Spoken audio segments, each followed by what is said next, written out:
that car. Come on, come down from that car. Are you Spray. Okay, so this lady's ordered ride.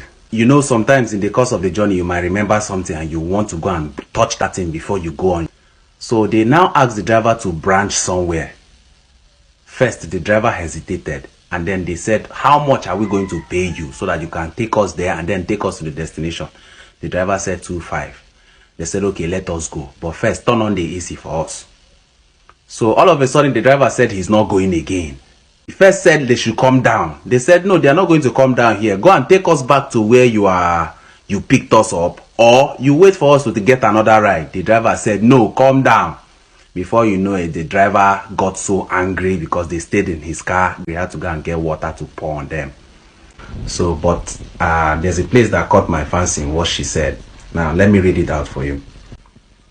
She said, so we ordered a ride to Unilag to drop food for some people and then go home.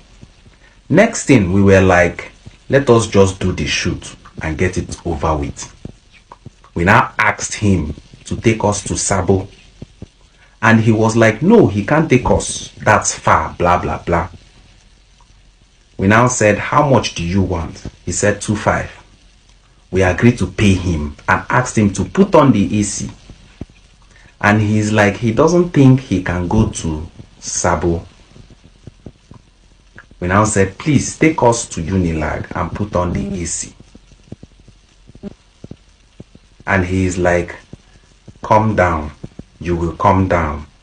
And we're in the middle of the road. We now said, I beg, we can't come down. You didn't pick us from the streets. His car now started making noise. So, cut long story short, you are not telling us the full story, what really happened. Which of the app did you book the ride? If it is InDrive, I always tell people, InDrive did not obligate it, make it a must for drivers to put on the AC for passengers. There's nowhere it is written under agreement. So you cannot get cheap ride and then get 100% comfort. That is what people don't understand. Secondly, the driver is not a mad person. Something must have happened. You must have said something. This is something you can easily dialogue. He's a human being, but most of you guys treat the driver as if he's nothing. You treat him respectfully.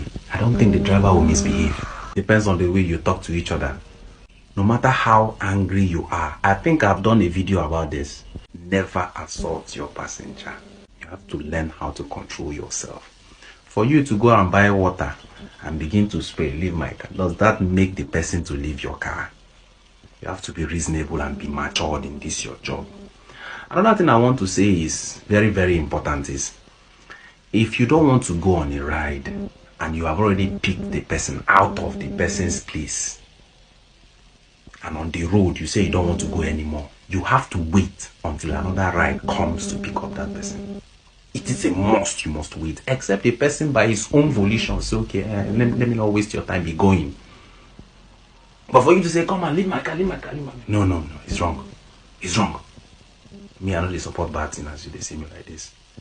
But most of these ladies will never tell you the truth of what happened. You see the way she summarized this thing, just made it look like the driver is mad, he's crazy. I've had first-hand experience where ladies slapped me more than 3 times. And at the end of the day, she put for review, say, na me punch her, na me beat her. Put for my review.